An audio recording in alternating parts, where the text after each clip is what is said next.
So as Lama says in his book, if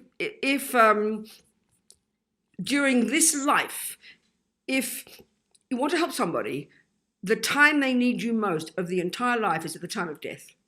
So that's kind of peculiar for us, isn't it? I mean, we've got amazing hospitals and nurses and hospice people and kind people who take care of dying people, but it's clear that having the philosophical materialist view of life, which means when you die, that's the end, it's really clear in both the good and the bad ways that why would you help a person at the time of death, It seems rather odd.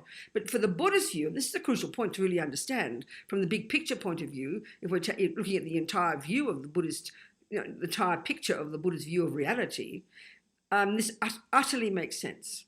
So it's often strange for us, but let's look at it. So first of all, even from the materialist point of view, it's become so much more a part of life now. It's marvelous that people are looking at death, isn't it? Not living in denial of it. I remember some very moving conferences I've been to. I remember one in Australia, in a small country town. There was a conference about death and dying, and there were many nurses and doctors who were happily choosing this part of this job to help people at the time of death. And so it's very marvelous. I went to one conference in Sydney at a children's hospital where the doctor there, his department was dealing with the death of children, sickness and death of babies and children. And of course, in our culture, that's the thing we just cannot bear to confront. So really, it was this very special conference, the way he had all the speakers and opening it up and making people less fearful and getting people to talk about it, breaking down all the fear and the trauma about it and the guilt often about children and babies dying. And I remember the morgue in the hospital for the children was decorated like a nursery, and he kept it open. And so all the siblings, the little brothers and sisters, would be going in and out, and they'd say, "Come and meet my dead brother," making it much less fearful, which is so marvelous. So, of course, that's absolutely the point in Buddhism, as you've been learning from Gus with the teachings. And as we know, if we studied any Buddhist teachings, one of Buddha's first teachings, his most fundamental one about how reality is that things change.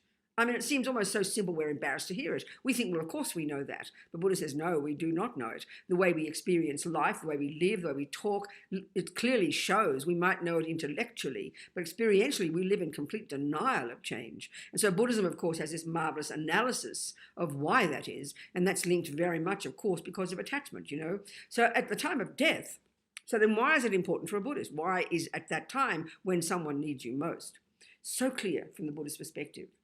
Because our consciousness, which is not physical, came into this life fully programmed with our tendencies and our karmic imprints, which determine the quality of our life and what happens to us.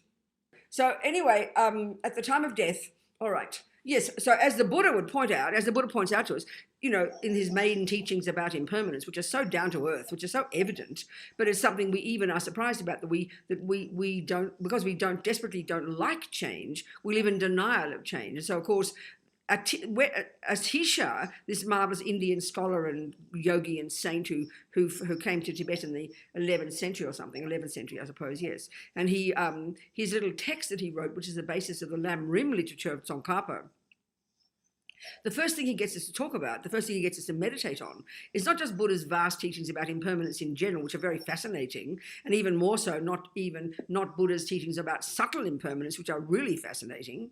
He got us to talk about impermanence, but in particular in relation to our own death, because Atisha's agenda is very particular. He wants to give us a wake-up call. He wants us to not waste this precious life. And so when we realize that death is definite, the time of death is uncertain, and at the time of death, given the Buddhist view, and this is the point here, given that our consciousness comes from before and will continue when we die, this is an utter given in all of the vast literature of Buddha's view of reality.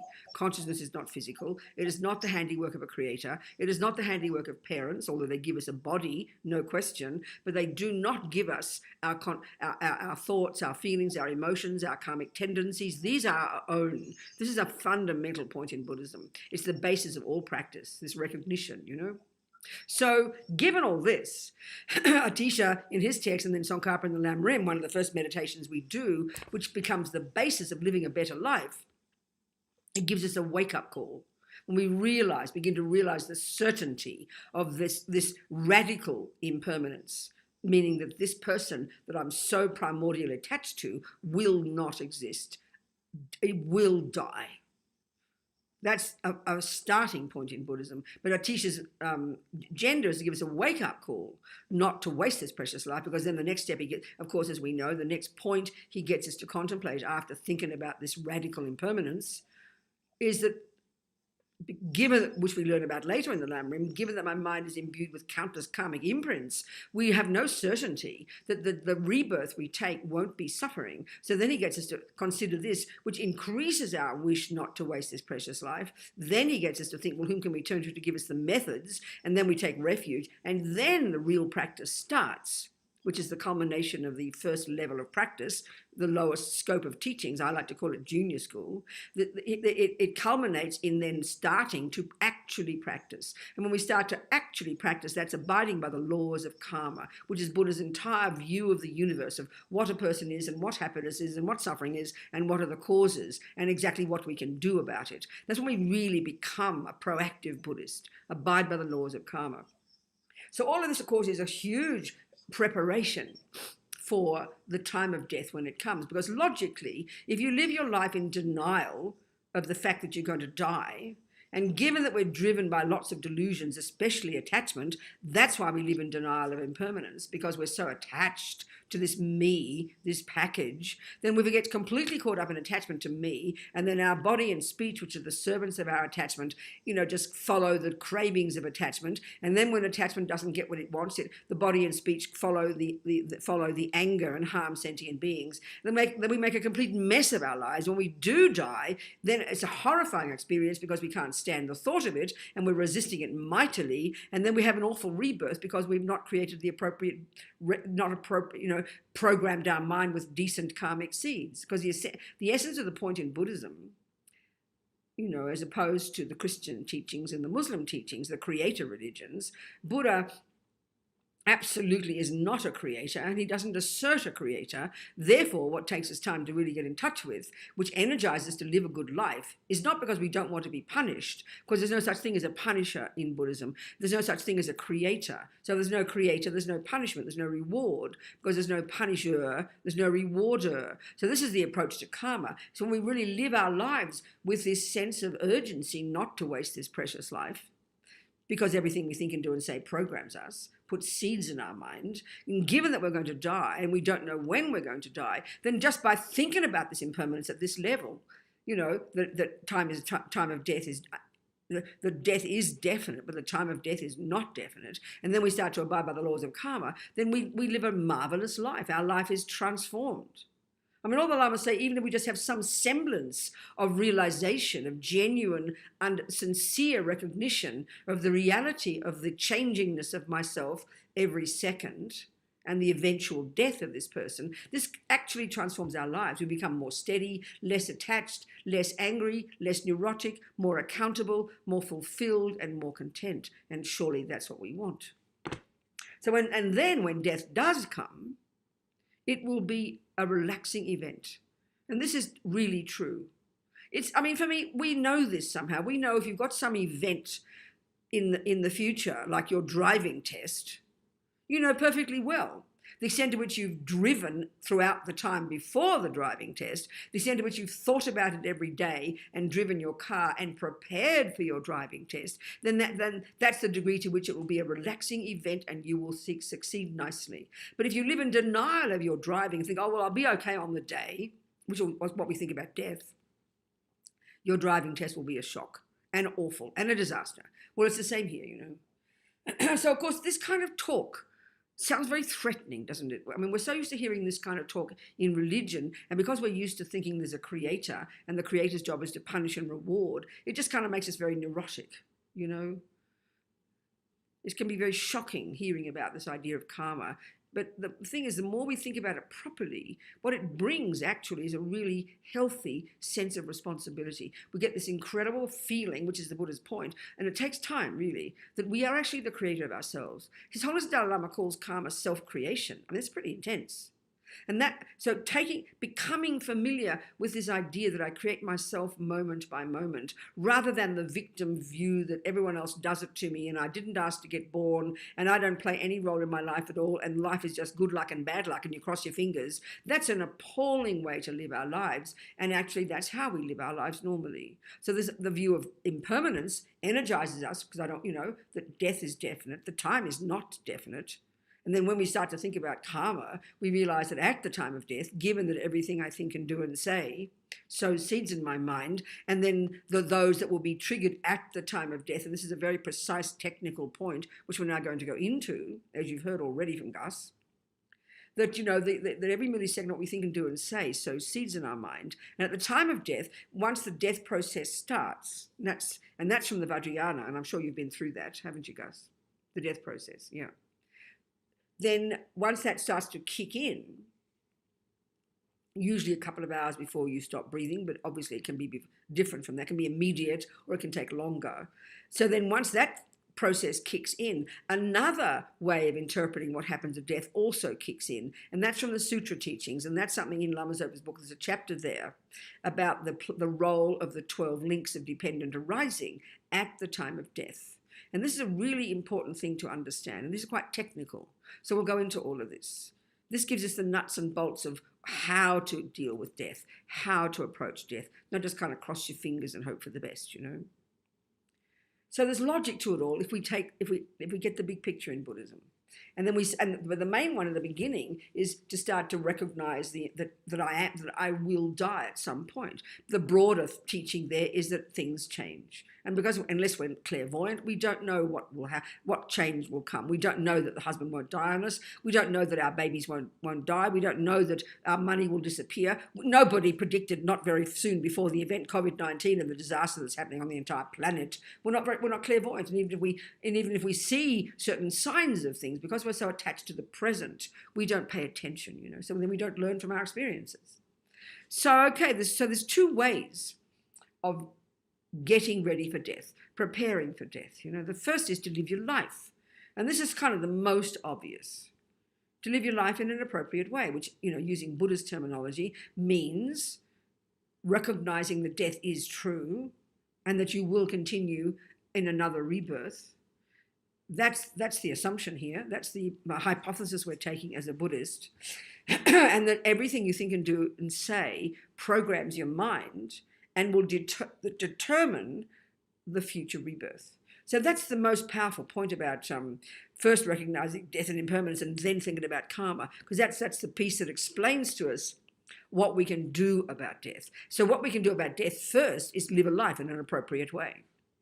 If you practice every day, you practice the law, living according to the law of ethics. You don't harm, steal, lie, kill. You work on your mind. You turn yourself into a marvelous person, which means the actions you do with your body, speech, and mind become virtuous. You then become a more content person. You then, when death does come, you're not living in denial of it. And then if you also practiced from the Vajrayana point of view, then you'll have your practices ready and you'll know what to do at the time. Then death will be a very blissful experience. And that really isn't a joke. The Lama Zopa points out, and we're going to go into all these things, Lama Zopa points out,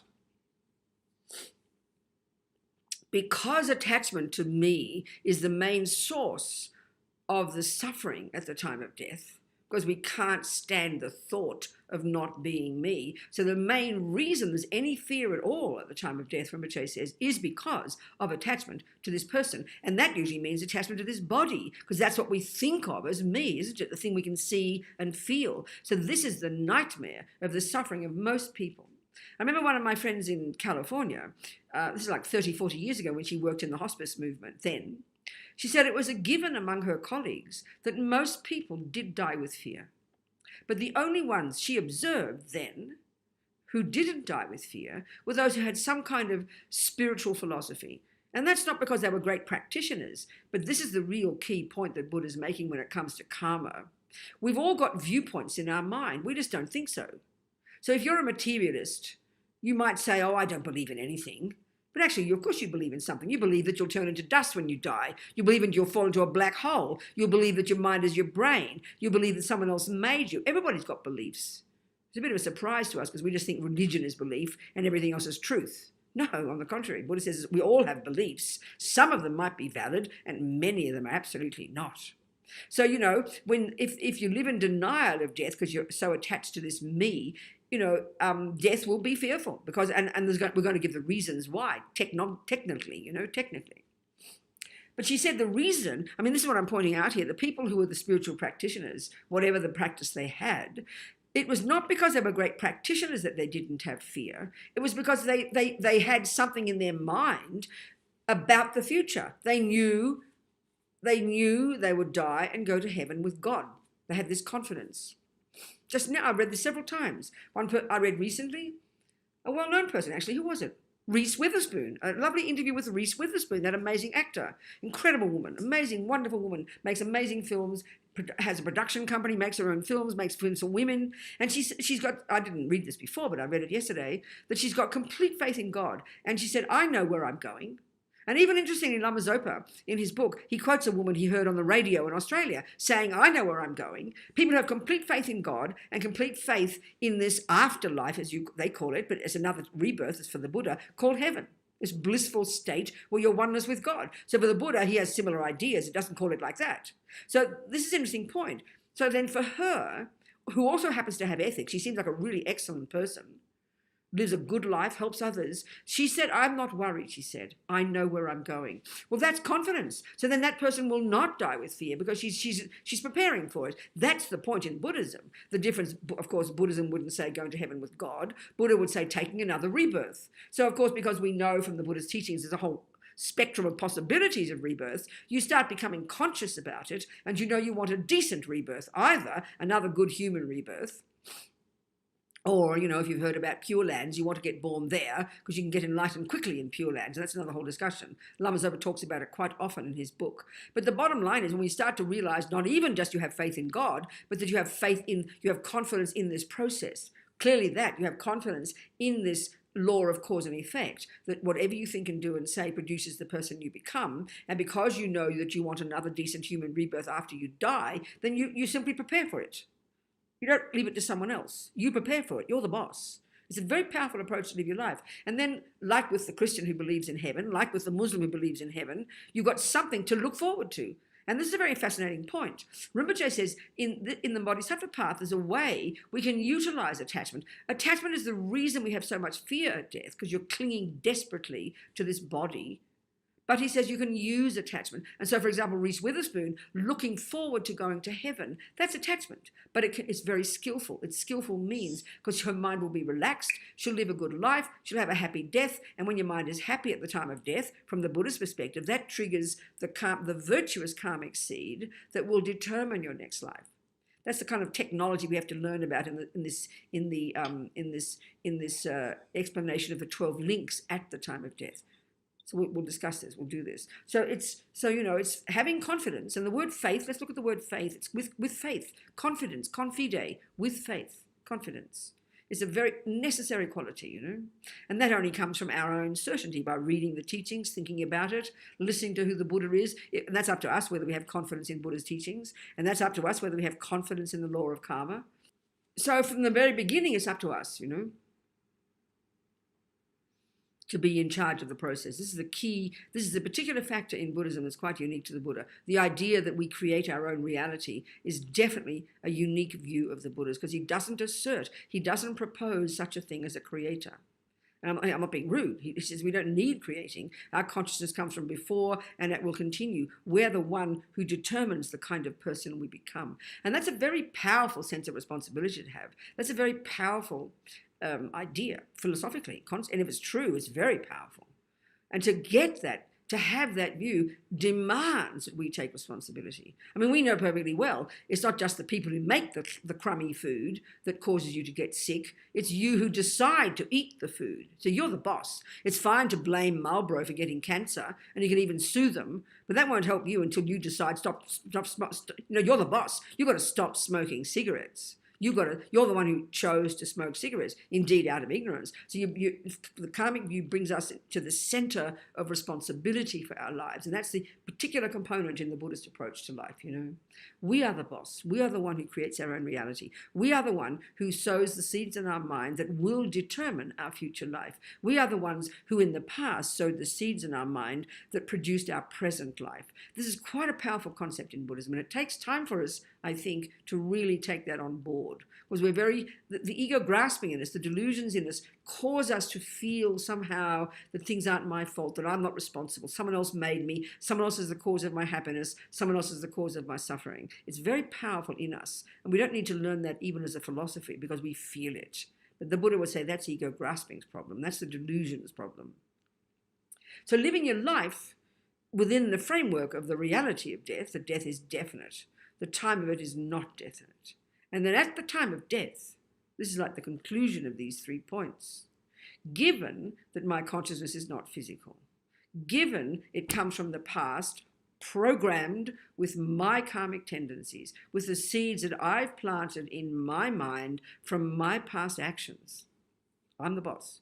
Given that crucial point, given that my consciousness will continue when I die, and given, of course, that everything I think and do and say, the seeds I brought with me from the past, plus the seeds I plant now, every millisecond of what I think and do and say will put more seeds into my various bank vaults, and that they will be the ones, some of those will be the ones that will determine my next life. So finally, given that the seeds that we can label negative, which are those that are sown in our mind, dropped into our bank vault, if you like, on the basis of doing actions that harm others and are negative actions, actions motivated by a delusion, they will necessarily ripen as suffering. It's just a natural law for the Buddha. It's not punishment. It's not reward. There is no punisher. There is no rewarder. It is simply his observation that this is just naturally what happens. There's no equivalent really in Buddhism of God's law. We're very used to thinking that way, I think. But then finally, given, we'll go into that perhaps, given that the seeds that I plant in my mind that are called virtuous or positive, which are those that are sown in my mind on the basis of actions that I've done that are labeled positive, which are actions of my body and speech driven by a virtuous state of mind, that those seeds will ripen as my future happiness. So given all those things, it's a no-brainer, a conclusion. You better start practicing now, baby, recognizing impermanence, recognizing I'll die at some point, therefore driven by the wish to only sow positive seeds and not sow negative seeds, and indeed to also purify the negative seeds I've already planted. That's the basis of a good life. There's no discussion even of compassion yet. We can all include all that, but this is the fundamental nuts and bolts of Buddha's view of the universe. This is the perfect way to live your life. Then when death does come, it won't be a surprise, and you'll be blissed out because you'll be ready. All the Lamas say that dying, if you've got the view of reincarnation, dying with this terrible regret of a wasted life is one of the most painful ways to die. That you've wasted your opportunities, you've wasted your life. We spend our lives putting things off and not doing the practice we want to do, and not sowing the seeds you want to sow. It's the most painful way to die. So having this sense of responsibility framed in this view of karma, causing us to know that it's up to me to produce the person I want to become. And then knowing that when your mind is virtuous and you've trained and you're disciplined and you live according to the laws of karma, and you know that you're going to die at some point, and you contemplate that reality. So it doesn't become, it's sort of like in our culture, we think that sounds really, that sounds like you're going to be living in fear all the time. No, on the contrary, it just becomes part of who you are. You recognize impermanence. Every time you wake up, you bliss out that you're not dead yet because you realize you could have died, because you're not clairvoyant. You don't know when you will die. You realize you're this moving feast, and you realize you're this person, that you're a work in progress. So you live every life much more consciously, much more joyfully. You deal with the problems in a much more profound way because you know that they're going to change as well. So it's a very profound teaching just to think about impermanence, and then to frame it in terms of death, and then on the basis of that to live a good life with the view of karma. This is the nuts and bolts. And then, of course, you can do more work after that. That's all done in junior school. That's done in the first scope of the LAM-REM. Then you can start to think about your mind and go more deep and get renunciation and understand attachment and the delusions and how they cause you suffering. And then you can go to the compassion wing and start practicing compassion and love and developing bodhicitta. So I mean, there's plenty there to do, you know, plenty there to do. And then when death does come, it won't be a shock for us. This is the part that's most profound, you know. So, okay. Let's look then at these two different teachings that describe events that occur at the same time. One is from the Sutra teachings and one is from the Tantric teachings, from the Vajrayana teachings. So it was very interesting when I was working on this book, editing this book for Rinpoche. It was finished a few years ago, nearly finished. Rinpoche knew, and it also, in fact, this whole book started, I always like to tell this, it's in the preface of the book. This is a teaching Rinpoche gave, I think in 2001, he was giving a teaching, or 3, in France, at his center there. And then one of his old students, who's a friend of mine, she came up to Rinpoche and she said that her old daddy, he was like 90-something, had just died and she didn't know what to do. Now, he knows this student, that she's been devoted for many years and practicing a long time. He was surprised by that. I didn't know what to do. Because if you'd assume if you're a Buddhist 10, 20, 30 years, you know all about death, because, I mean, they talk about it all the time, you know. And if you've practiced the Vajrayana and you have your deity practice, you would certainly know about meditating on the 8 stages. But it's because I think we have such a deep fear of it, a denial of it, and especially if you're attached to your parents, you don't want to think about them dying, so we don't prepare. So that was, then Rinpoche shifted focus in that teaching, and then he started teaching, taking this text, which he quotes in this book quite extensively.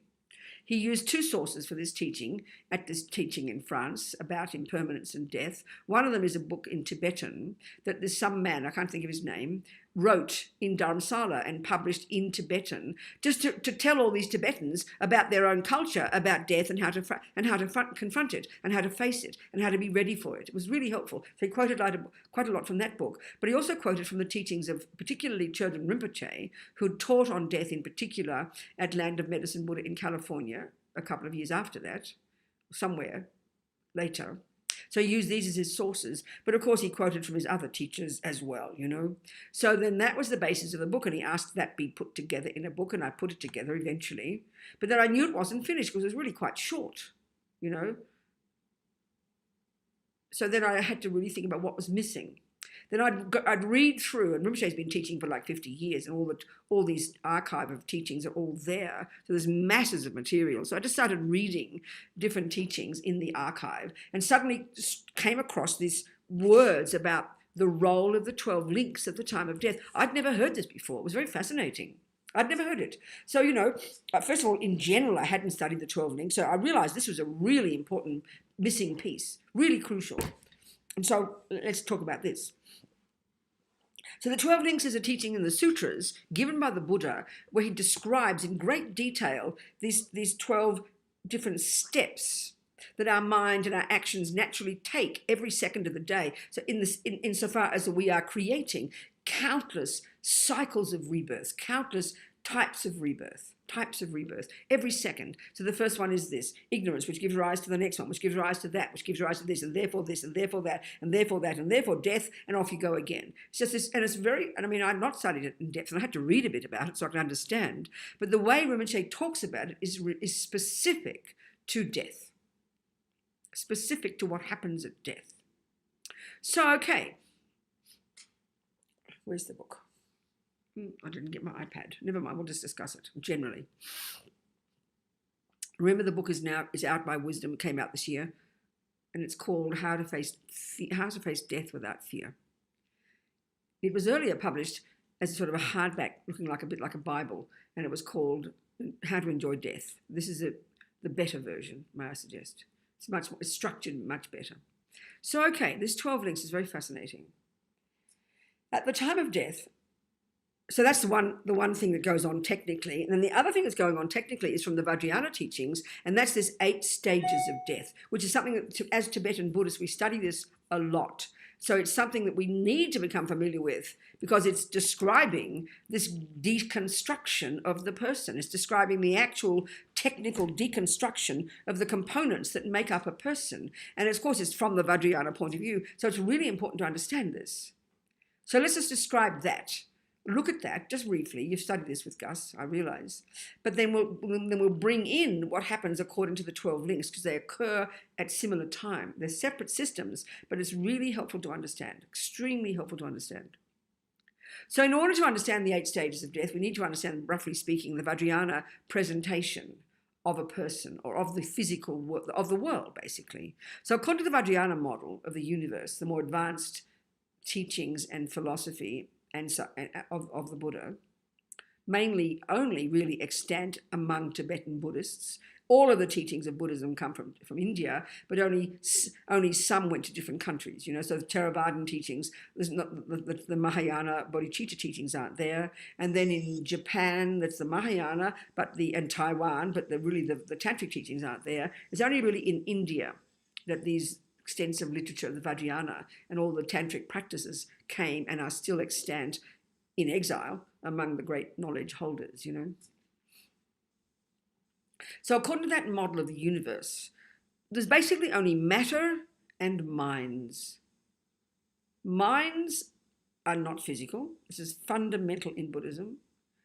If Buddha can be proved to be wrong in his observation that your consciousness is not physical, if it can be proved to be wrong, then the whole of the Buddhist worldview would collapse into a heap of utter absurdity. That's a fact. Because everything in Buddhism is based upon this view of consciousness not being physical, being a continuity of mental moments, being beginningless, endless, no creator, the view of karma. All of this are integrated. All of this is integrated into this coherent whole worldview of the Buddhas. So this is our hypothesis here. The consciousness is not physical. So then the matter in the universe, the Buddhist view, and the Vajrayana described specifically, and this used to be the view that I think we had in our Western culture a few centuries ago, and that's certainly the view that's you can see it in the Chinese acupuncture system, in the Indian Ayurvedic system, and certainly in the Tibetan medical system. This is really the view that the physical world is simply made of the 4 elements: earth, air, fire, and water. And when you study Buddhism, even in the sutra teachings, you learn this in depth, This is the view that's just described. Well, according to this view, all consciousnesses, all rivers of mental moments, all mind streams, these are the different terms, river of mental moments is my term, it's not in the texts. All minds, all consciousnesses are inextricably linked to their own set of the 4 elements. These are the fundamental building blocks of the entire universe. And when we understand this very simple point, we can begin to understand how karma, how what we do with our mind impacts upon the physical, which in turn impacts upon the type of rebirth we get, which impacts upon whether we're suffering or sick or not or whatever. It all comes down to this fundamental point. But this understanding of these 8 stages of death, it's crucial to understand just this principle, this simple theory here about the physical elements and the mind. So, okay. So death, as I said, is this gradual deconstruction of these various components. So the first way they divide is we've got gross consciousness, and that's inextricably, that's our sensory consciousness mostly, and that's inextricably linked to this gross body. It's clear. Your eyeball is physical. For the Buddha, that is not what sees shapes and colors. It's the presence of your consciousness, particularly that part of your consciousness, which is not physical, that is inextricably linked to your eyeball and the nerves, etc., that enables you to have a cognition of color, for example. Ear consciousness, the same. So consciousness is not physical. So we have our sensory consciousnesses, that part of our mind that functions interdependently with the physical piece. So so we've got gross consciousness and we have gross physical body. In our case, this bag of bones. Okay. So the first 4 stages of this 8 stages of death are the gradual deconstruction of the 4 senses and the different elements. And we'll go through it. As well as the ceasing of certain kind of mental capacities that we have that cause us to function in daily life, you know. Then by the time you stop breathing, and this is a crucial point here, that's when you're ready for the body bag in the West. That's what's called death. But only your gross consciousness and your gross physicality have ceased. But you're not dead yet, necessarily. You've now got your subtle consciousness. And we don't, of course, posit such a thing in our culture, although, of course, when we understand that what we call the dreaming mind, that's your subtle consciousness. All your thoughts, all your emotions, they're all called subtle consciousness. They're subtler than the gross sensory consciousness. So by the time you stop breathing, it's evident everything seems to have ceased, according to the eye, you know. But you're not dead yet from this perspective. This is particularly the perspective in Tibetan Buddhism, which is Mahayana Buddhism, which is Vajrayana Buddhism, because it studies all these texts, you know. So then you go through this continuing deconstruction process where your subtle consciousness and your subtle physicality cease to function. So the subtle part of us, the subtle physical part of us, is made up of, first of all, 72,000 subtle physical channels. I mean, even though they're physical, you can't see them with your eyes. They're subtle physical, but they're definitely physical insofar as they're not the mind. So there's 72,000 subtle channels covering our entire body. There is one central channel, as they call it, which if your spine went all the way to the top, it would start just in front of the spine. It's towards the back of your head. And that goes all the way down and ends at the penis for the male and the cervix for the female. Then you have these 2 side channels, which would start at the nostrils, that go up, and then they track down along either side of the central channel. They're all kind of messy, these channels. That sounds kind of smooth, but they're not like that. But there are 72,000 altogether. That's the first component of your subtle body, subtle physicality. The second one is the wind energies. This is a fundamental part of Ayurvedic medicine, Chinese medicine, Tibetan medicine. It's based upon this principle of the 4 elements.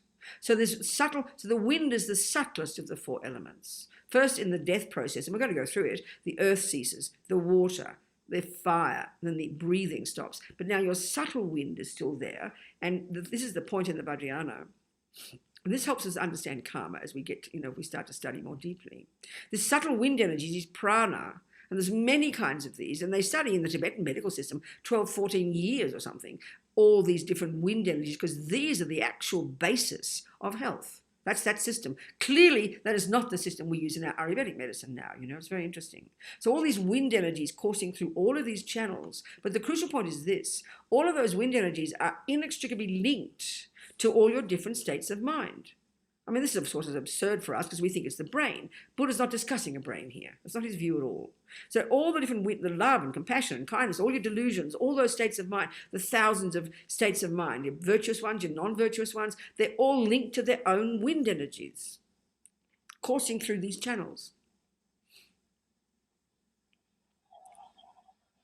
So then gradually the 5th stage of death, certain levels of these physical energies cease, and then each stage. And the third component of this physical body, the subtle physical energies that make up a person, are these subtle red and white, in Sanskrit they're called kundalini, these subtle red and white drops that actually are sourced back to your parents.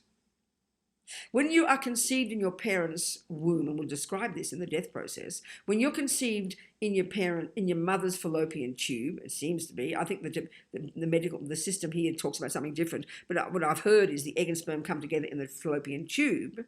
So that egg and sperm are at the gross level, but there's a subtler level of a red and a white, what they call drop, in tigle in Tibetan, the one coming from the mother and the other coming from the father, and they join, and your consciousness joins that subtle red and white drop. And that's the first second of you beginning. And your body begins, you, the person called you, begins when that egg and sperm, that subtle red and white drop come together, and your consciousness joins that. And you start here at the heart chakra. So then as you develop in the fetus, all the bits and pieces start to grow down and up, So the death process is the gradual deconstruction from here and from the feet up, all the way finally till the 8th stage, this 5th and 6th and 7th, getting more subtle, more subtle, more subtle. And finally the 8th stage, which is the subtlest level of this life, the subtlest level of your consciousness and the subtlest level of your physical energy, is this your own consciousness is joined at the heart chakra with what they call this indestructible drop. Everything is deconstructed, all the gross level, the subtle, all the way to the very subtle. And they sometimes call this the clear light mind. It's the subtlest level of your consciousness. And as long as it's there, conjoined with that red and white drop at the heart chakra, you are still alive. And all the Buddhist teachings in this tradition would say that it's up to 3 days from the time you stop breathing that mind can still be in the body. And in fact, there's a way of checking. You can put your hand just above that spot on the dog as well. And if it's warm, if the mind is still there, this is called very subtle mind. We've got gross consciousness, subtle consciousness, very subtle consciousness. Gross body, very subtle body. So if your very subtle consciousness is still there, it will be distinctly warm when you put your hand above the heart chakra. And when it's gone, when it's cold, that's a sign the mind has left the body. So this plays a major role, and in Lama Robert's book we discuss this. This plays a really important role in understanding exactly when death occurs, and therefore it especially plays a big role in the way you help the person who is dying and who has finally stopped breathing. Because if in the materialist view you consider they're now dead from the time they've stopped breathing, then we grab the body and we chuck it in here and we clean it and we cut it up or we put new organs into it, whereas it can take up to 3 days for the mind to leave. That's why it's fundamentally important. In the section on what to do once your loved one has died, there's a whole series of chapters. What to do if your loved one dies at home, what to do if your loved one dies in a hospital or something, what to do if your loved one dies suddenly, what to do if your loved one dies and they're giving their organs, what to do if your loved one is a meditator. These different scenarios. So when we know what's going on, as Lama Zopa says, this is education we all need, because we need to make firm decisions about what to do. So often what happens, we freak out when our beloved mummy dies or somebody dies, and we hand over our power to the doctors and the nurses if it's hospital that we're dying in. And of course, they're very kind people, but they're not concerned about the consciousness, they're concerned about the body. So when we know what we're doing and we've got our wits about us, one of the crucial things is to be really conscious of what you want to happen. And then the hospitals are very kind people. You negotiate with them in advance, for example, that if your mummy dies in the hospital bed, you've already negotiated in advance, hopefully, that they'll let you have as long as you can. I've seen this in many cases of Buddhists dying in hospitals. If you tell the people, if they've got space, can we leave mummy there as long as we can? Of course, maybe you can't have 3 days. I mean, they're usually desperate for beds, But as if you've got the luxury to have a private hospital, you've got your own private room. I mean, a friend of mine in Australia was with her dying husband for days, living in the same room in a private nursing home. And when he died, she shooed them all out, locked the door, and stayed there for 3 days and helped him go through the whole process. That's the ideal. And that's probably why, incidentally, the ideal scenario in which to die is at home, where you have control, or where you're rich enough to have your own room. That's the best, for lots of reasons, for lots of reasons. One of them is this, that you can control the number of days you keep. And that used to be the way it was. I mean, I remember when my own grandmother died. We were Catholics. All the nuns came. They kept the body for days. They all sat around, did prayers. It's very similar in the Buddhist one. And many people do still adhere to that. Some people are a bit afraid, but if you are a Tibetan Buddhist, that is what you do. You'd leave your mummy there, and you'd have it like continuous prayers and practices throughout those 3 days. That's the ideal scenario. In all the monasteries, they do that. When the monk dies or the nun dies, Lama Lunda, when he died at Kopan, when Geshe Lama Konshog died at Kopan, that's exactly what they did. Throughout 24 hours a day, for those 3 days. And then once they do the cremation, you do more prayers and things for the next 49 days, because that's how long traditionally it is said that it can take for that consciousness to take a rebirth, So, but the crucial thing is to know what goes on at the time of death, which then determines the way you behave. It determines what you do. It determines your choices. And as Lama Zopa says, this is education we all need, you know. Because again, the whole point, remember, the entire point behind all the advice in this book, the one simple point is to help your loved one die peacefully and therefore virtuously, which enables a virtuous karmic seed to be triggered, which will determine they get another decent human rebirth. Very minimum. That's the bottom line. That's the whole purpose of why death is important in Buddhism, because the way you die determines the karmic seeds that will be triggered, which in turn determine the type of rebirth you get. This is the point, and this is unique to the Buddhist approach, obviously, you know, it's unique. So it's very powerful. So I see if there's any quick questions, but we're going to now go into these, both the 12 links and the 8 stages. We'll go into that. But any questions so I can hear if you would like to know other things. And I'll try and do it quickly, then we'll have more questions because, you know, so ask me questions now, if there are any. If not, I'll carry on. I have a quick question, maybe. Who is it? It's Rebecca. Rebecca, good. And then Gus had a question too. Okay, good. Oh, sorry, in the I know you're going to do the 12 links now, but what you were just talking about, the becoming, it says the 2 karmas. We'll go into that. I'll discuss it. I have to discuss the whole thing before I discuss that. I'll tell you. Okay, we can do it then, darling. Thank you so much. Thank you so much. What, Gus? Venerable, you were speaking about Reese Witherspoon saying, "I know where I'm going," yes. and how she has confidence in that. And that was very powerful. I never thought of it that way before. Yes. But I'm thinking how in the Lamrim we often think about, with all the negativities that I create, it's almost certain that I'll go into the lower realms. I know. So I wonder, like, is it helpful to think that with confidence? No, so I find this so fascinating. All I can do is give my own commentary on Tibetan culture and how they talk.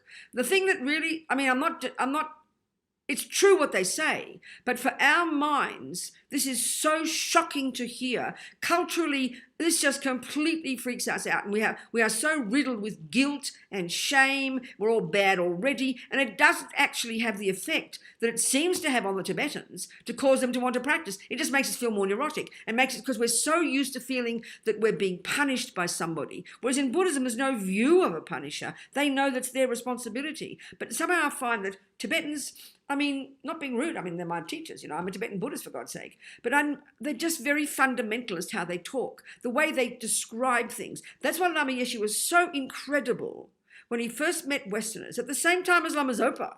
He just somehow could intuit this hippie kind of mind that we have, and our neuroses and our ego grasping and our guilt. So the way he chose to speak, I'm astonished when I edit his books. It's like he was born a hippie. He just knew how we think. He never talked like that because he could see there was no benefit. But I mean, it's in the teachings, and if we're grown up about it, we can see that it's true. Just mathematically it's true. But if it doesn't help, don't say it.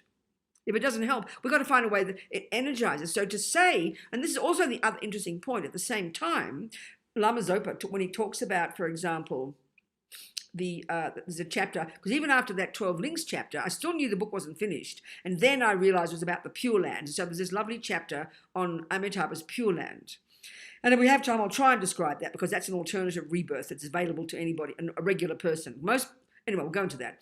But I remember he says in that, the main cause of being born in Amitabha's Pure Land is wanting to go there. He talks about, even when we purify karma, the main cause of purifying karma is the confidence, the complete faith that you have purified. So it's also, all of that is there, but we just sometimes can't hear it. Because this is the point about the mind. As Lama Zopa says, everything exists on the tip of the wish, the thought, intention.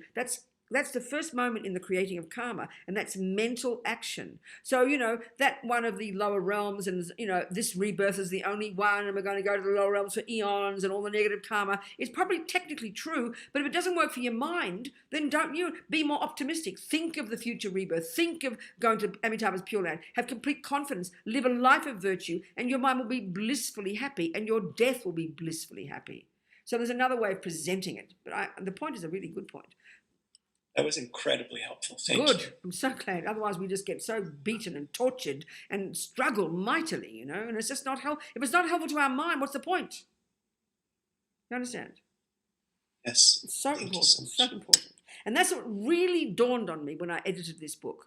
I mean, I've been a Buddhist for years, for God's sake, but karma is a very, even though it's the beginning thing we learn, it's quite profound, you know, the teaching. And the real one is when we begin to gradually get this recognition that I am the person who creates me.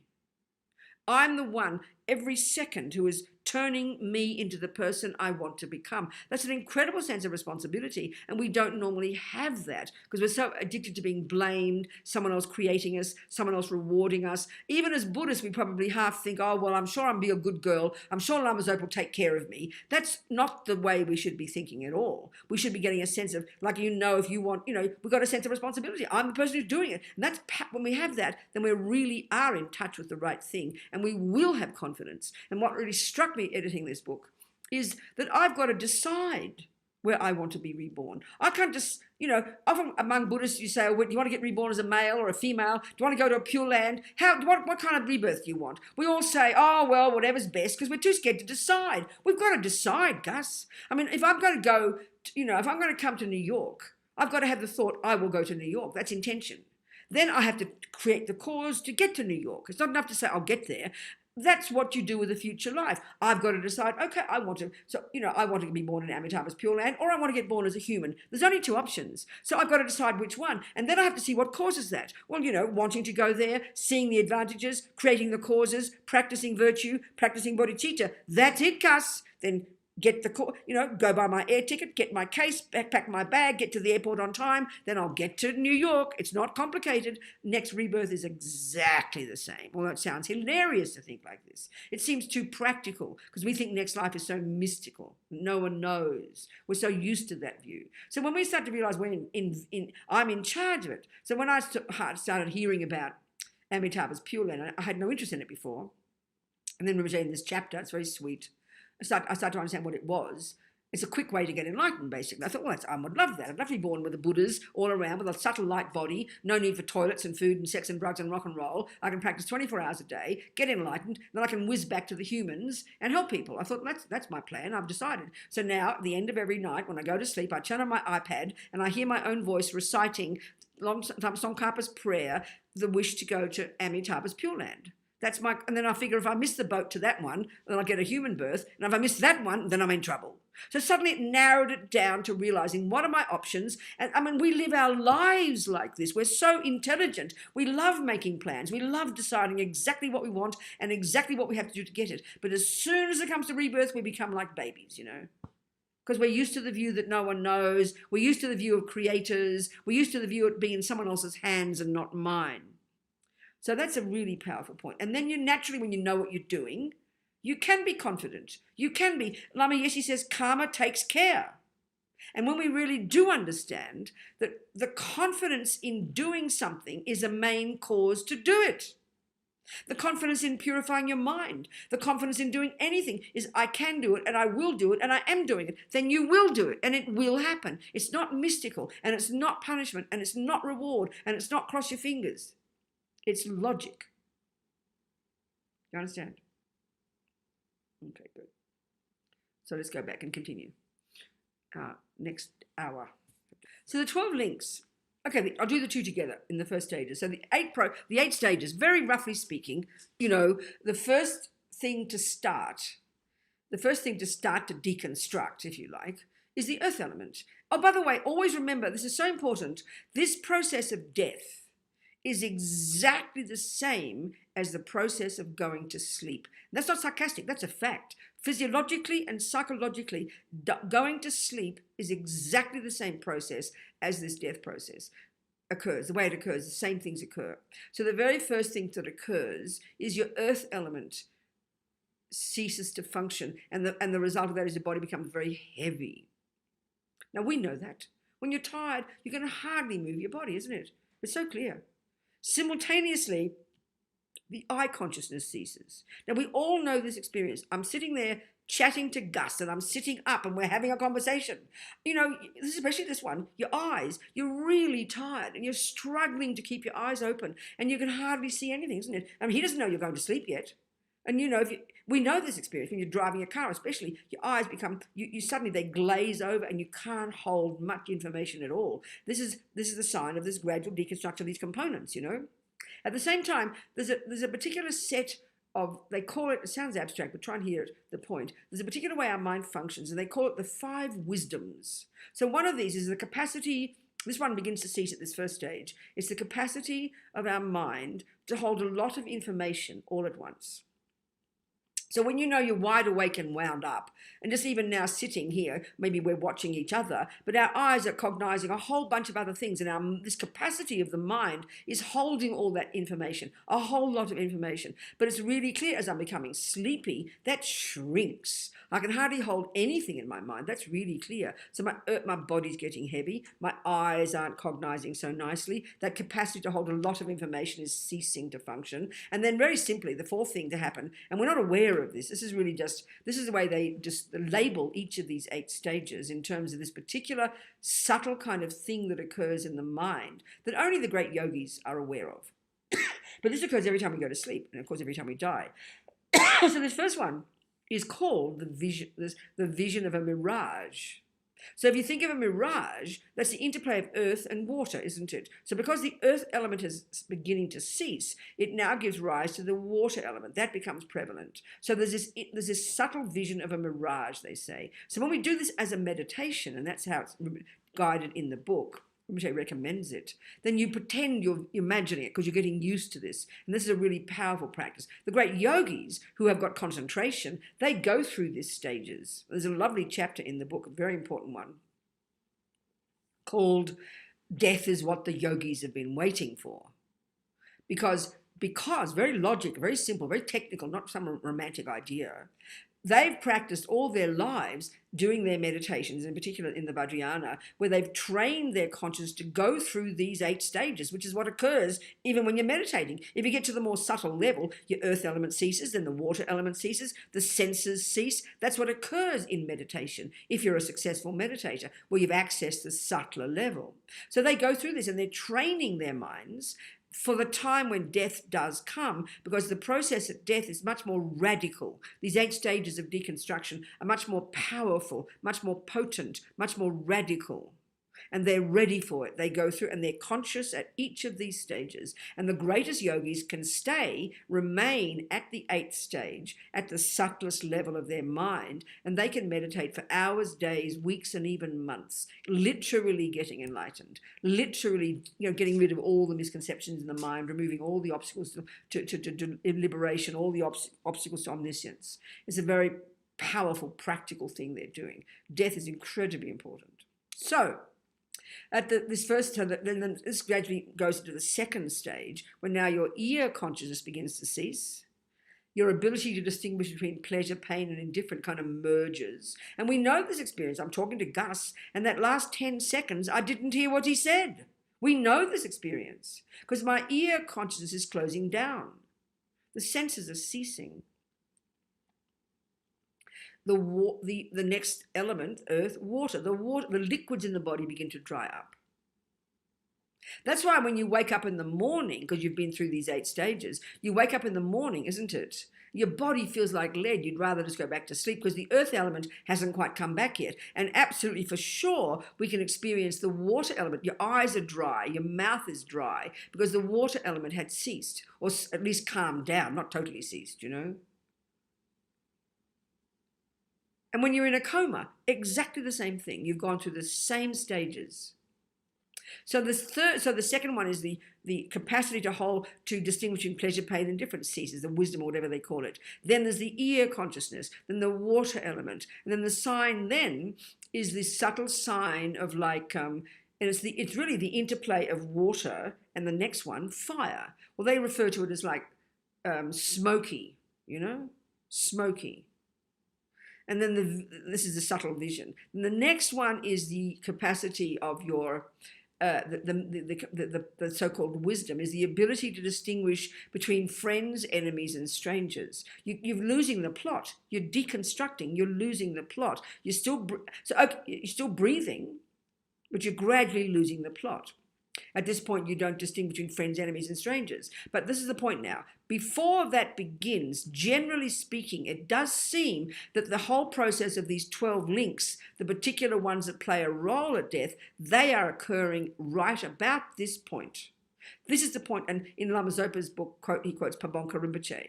At about this point, these 12 links kick in, and this is what goes on. So the first to the 8th and the 9th of these 12 links are called craving and grasping. They're just two extra levels of very powerful attachment. Now, when we understand the whole universe that we live in, Buddha calls it a realm of attachment. It's created by our past attachment. We have these bodies, aren't they, with 5 holes that demand feeding. We are sensory beings in our nature, and the motor that drives us is attachment to fulfill the cravings, to fulfill the senses, isn't it? To fulfill our needs via the senses. So we're very totally sensory, and attachment is effectively the main cause of our suffering in daily life, and we need to learn that. So this craving and grasping, which occur every second of the day, they're the motors that propel us to do anything, you know. So at the death, they have a very particular role, and it's about now that they kick in. So the strong attachment, the strong craving, is a terror of losing this one. Now, we know one of the functions of attachment is that one, the horror of losing something. Another function of attachment is looking forward to something. That's the thing. You're always looking forward to something. Our lives, we spend our lives with our busy attachment minds planning everything. That's looking forward. Why? Because we're bored with what we've got. You have a meal. You're so excited. You're hungry. You look forward to the meal. That's attachment. You have the meal. Now you're stuffed full, and now you want to do something else. And you stand up and you go to the television, and you're bored with that. You stand up and you go to bed, and you're fed up with that. Our entire life, if we're not conscious, is driven by this constant craving, attachment for something more. And then or if you've got it, you don't want to lose it, or you're looking forward to something. Well, these are the ones that we can learn to work with, Lama Zopa says, at the time of death. So the craving, this intense attachment kicks in at that point, much more powerful than in normal life. So, of course, if you don't have any view, any thought, and have not practiced about when you're preparing, how you're preparing for your future life, then there really is nothing to look forward to. If you're a materialist, I'm sorry, what you've got to look forward to is a black hole. And this is no wonder how terrifying that is.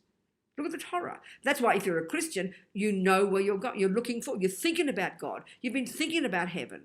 If you're a Buddhist, you're thinking about your rebirth. You're thinking about your Lama. You're thinking about the Buddha. You're looking forward to Amitabha's Pure Land. So Lama Zopa says it's still attachment, but it's very skillful to use it wisely. So he says craving is this first one, is a terror of losing. Then the grasping is a stronger, intense level of that attachment. And then depending on the way you die and the practice you've had in your life or not, is that grasping. You know, let's say you're very hot at the time, you're cold at the time of death. The grasping will crave for heat. So that grasping, the point about this grasping is that it's the one that when that kicks in, that's kind of like what opens up the number 2 link, which is all the millions of karmic seeds we've already planted. And that grasping is the trigger. The trigger that triggers the karmic seed that will determine our future life. This occurs before you even stop breathing. So if that grasping is going to happen no matter who you are, but this is the point, as Rinpoche says, if you've prepared for your death, if you've helped your loved one, and you know all the different practices to do beforehand, and we'll see if we've got time to talk about those, and then your loved one is going through the death process, and you're there literally, metaphorically, holding their hand through this process of dying. They're hearing their Lama's name. They're hearing prayers from Jesus. Their mind is ready for it. The craving and grasping will kick in no matter what. But the grasping, which is the one that does the trigger, the number 2 link, which is the karmic seed that will determine your next life. So basically they say this, if this grasping is strong anyway, but if you've practiced, that grasping, as Rinpoche says, that we can hook that onto the next human birth. We can look forward to the next birth. We can look forward to the Pure Land. That's utilizing that grasping. So if we're doing that, that will trigger a virtuous karmic seed from our past non-killing, which will then determine that we'll get a human rebirth, or indeed an Amitabha's Pure Land rebirth. So it's very technical, but he says even though it's attachment, you can use it. I remember when somebody proofread this book for me, she said, oh, Rinpoche can't be saying that.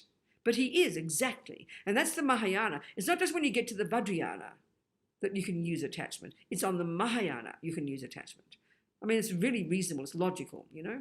In the first level of practice, there's no wiggle room. You just give up attachment. But we go to the Mahayana, it's more skillful.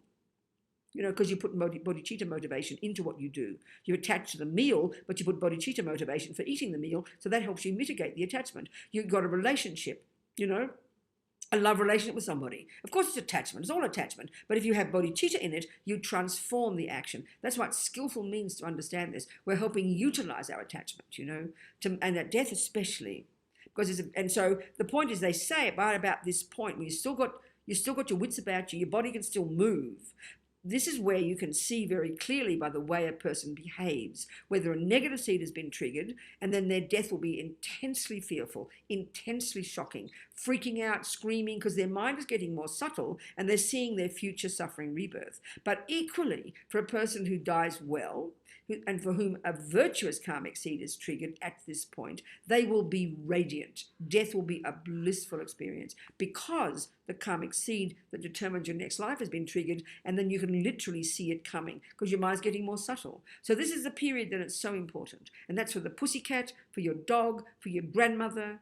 And this is why, you know, when you understand this, not to rush off to the vet and get them to kill your poor little dog. You help your doggy go through this process. Make them safe and secure because they love you. They feel secure. And that's why helping anybody at the time of death, when there is so much fear, having one person who is kind to them, having one person who's loving to them, who helps them hold their emotions, who helps them feel secure, feel confident, feel safe and taken care of. This is the role at the time of death. And when they're peaceful, the virtuous seed can be triggered, and that is guaranteeing a decent human birth, or indeed a pure land. It's a very technical point, and it's not complicated. And so being there like a rock of Gibraltar for your grandmother or for your mother, because we know ourselves, listen to this point, we know in our life, when some terrible thing happens, the first thing we do is we think of someone to turn to because we are frantic. We can't bear the emotion. We can't hold the pain. So we desperately need someone to rely upon. Everybody's like that. I always think of when you're a child. My sister would be mean to me, let's say, and I'd have a complete mental breakdown. I'd be screaming and crying, and the first thing I do is I make a beeline for Mummy.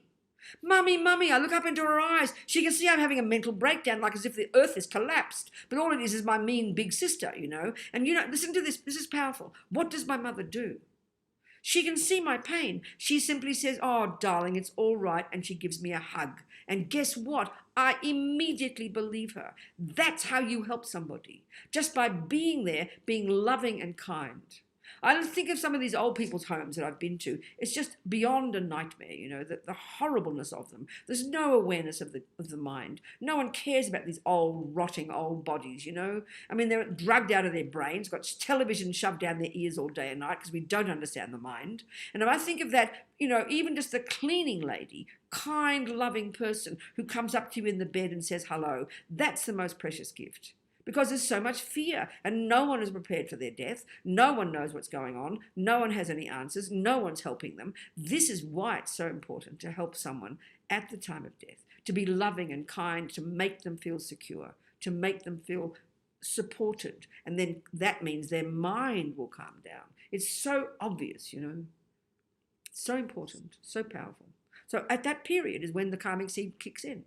I mean, I've heard wonderful stories about how people die peacefully, blissfully. I mean, literally, they say in the text, it's like going towards the light. But dying with a negative seed being triggered, and you can see it coming, is horrifying. I'm not trying to make us scared. It's just how it is, you know.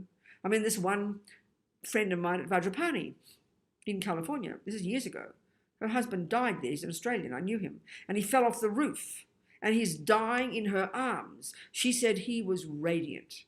Meaning the virtuous karmic seed had been triggered. You know, he's a practitioner. He died blissfully.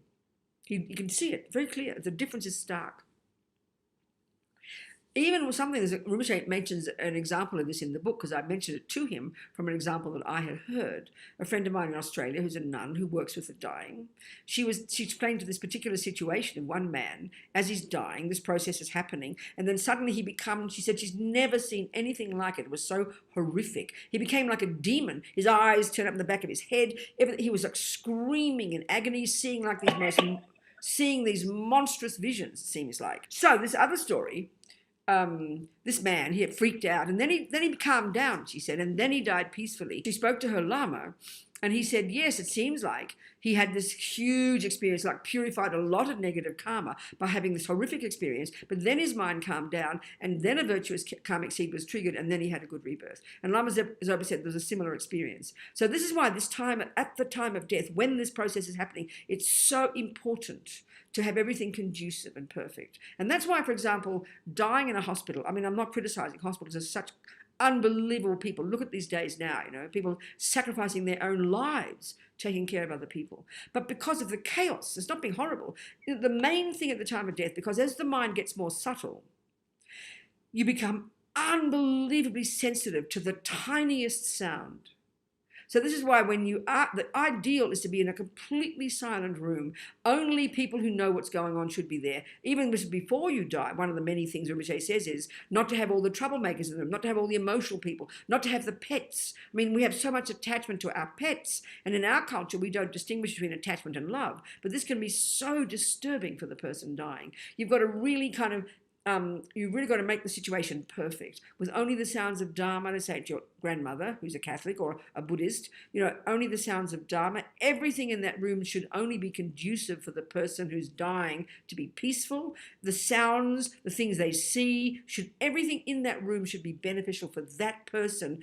Everything is to help them get imprints of the Dharma and to get a peaceful mind. That's the bottom line. And when you know that, you'll make some wise choices. But think of it, you're in a hospital, you're in a ward, other people's pain and suffering and crying and machines and doors banging and shouting. It can be beyond a nightmare for a dying person. It can completely freak the mind out. It needs to be incredibly silent, incredibly peaceful. Only the sound of mantras and prayers, Rinpoche says. So the fourth stage is now the third stage. The sign is of sparks, they say, the subtle sign. And that's the interplay of fire and air, isn't it? So the fourth stage, even the earth has gone, water, fire, and even your air, the breath goes out and doesn't come in. The element, tongue consciousness, I think. The five senses go, and by the fifth one, the fourth stage, the tongue consciousness ceases, the capacity for taste, and the capacity for tactile consciousness ceases. And so I remember Geshe Rabten always says, I remember one of Lama Zopa Yeshe's teachers, one of my teachers too, I knew him back in the 70s, Geshe Rabten, I always remember he said, that tongue, because it apparently turns very short and turns blue at the root. He said that tongue, which has spent its life gossiping, is now useless, So no longer the tactile ceases, the tongue ceases, and even the wisdom, as they call it, is this capacity to even know who you are yourself. You can't put anything together anymore mentally. You can't cope. You hear anything, you don't know what to think. You don't even know who you are, So then finally the breath stops. So that's when the brain stops. That's when the heart stops. That's when that's when we say the person is dead. But for this system, the person is not dead. And this is a major piece to consider, because then, what happens in hospitals, especially when they're desperate for beds, as soon as the person dies, out goes the body, they do all things to it, and whatever. Whereas if you have the ideal scenario, you'd have 3 days. That's the really important one. So, of course, if the mind of your loved one does leave sooner, and that's not impossible. I remember a friend of ours died in San Francisco in a hospital after an accident. And they were waiting for the Geshe to come and say prayers over her body. She'd stopped breathing. Then all of a sudden, her eyes opened wide, and the hospital said that she was on a machine being kept breathing, but her lungs exploded. So she straight away, when the Geshe came, he could see that her mind had left the body. So you don't need to have the 3 days in those cases, because it was such a shock to die like that. So then the next stages are these subtle ones, the white kundalini, which is this liquid energy that's the source of the capacity of the human body to experience pleasure. That goes down the central channel and comes to the heart chakra. The red one, different things. And at each stage, the different levels of mental consciousness cease, the subtler levels of our mental consciousness. So the sixth one is the red kundalini, the subtle red drop at the navel chakra, just below the navel, which is the source of the heat in the body. This is a medical thing as well. This goes up the central channel to the heart chakra. And then each of those stages is like a white vision, like a clear white sky, then a red vision, like a dawn. Then the seventh one is when these two cover the indestructible drop at the heart. And then there's like a deep black, like a dark vision. It's like a subtle faint. And then when they open up, that's the clear light vision, and that's the subtlest level. So even though that'll happen, many ordinary people stay in their mind, stay in their body for up to 3 days, even at that clear light stage. They're not conscious. The great yogis, though, are conscious, and they're meditating. So the point now is to make sure, the traditional one, of course, in the Tibetan Buddhist, there's different prayers you can do. So this book of Rinpoche's, 2/3 of the book, maybe 4/5, as all the practices, they're all in the back, they're all numbered. It's like a handbook. There are 87 distinct different practices, all kinds of mantras, all kinds of meditations, all kinds of sutras, all kinds of practices. And of course, you might just do one. As he says, if you just want to do one, choose Medicine Buddha. He's got lots of practices. It's his handbook. He's allowed to mention all these practices. We can be a bit overwhelmed by it. But when you understand what to do when, it's very clearly laid out, then you'll know what you're doing, and you can choose the practices that are appropriate in the months and weeks beforehand, the days beforehand, the hours beforehand, at the time the breath stops, at the time the mind leaves, and then the 3 days after the mind leaves. It's all in a chronological order, It's very clear. So then when the mind does leave the body, which can be 3 days later, the second that indestructible drop opens at the heart chakra, the very subtle consciousness, the clear light consciousness, leaves the body. And that second, you then become known as the intermediate state person. You no longer are Ribina. You've finished. That person is now gone. So then you go through this reverse 8 stages and you wake up in this kind of like intermediate state, they call it, between this life and the next. But that's your subtle consciousness, and it's like a dream state. So in the same way that when you go to sleep, you go to the deep set unconsciousness, and then you wake up during the night and you have dreams, don't you? It's like waking up to a halfway, Sometimes you can deeply be in deep sleep and not have any dreams, and many times you can't be conscious. But that's the subtle consciousness, and that's the same experience now, except that you've left the body and you have this intermediate state experience. And the quality, so we know in general dreams can be weird, you don't know what's going on. They can be really terrifying, they can be very blissful, depending. And so here, the experience of your intermediate state, which they say can last up to 7 human weeks, the experience of time is quite different, but if you measure it in human terms, it's like 7 weeks. It can be that long. Then the experience of it, depending on the karmic seed that was triggered before you stop breathing, that's the one that's already programmed you to go to that dog mummy's womb, the human mummy's womb, the lion mummy's womb, or whatever. So if it's going to be a suffering rebirth, the intermediate state won't be a pleasant experience at all. Because now you've become this new kind of person. Your human life is finished, this new set of karmic seeds.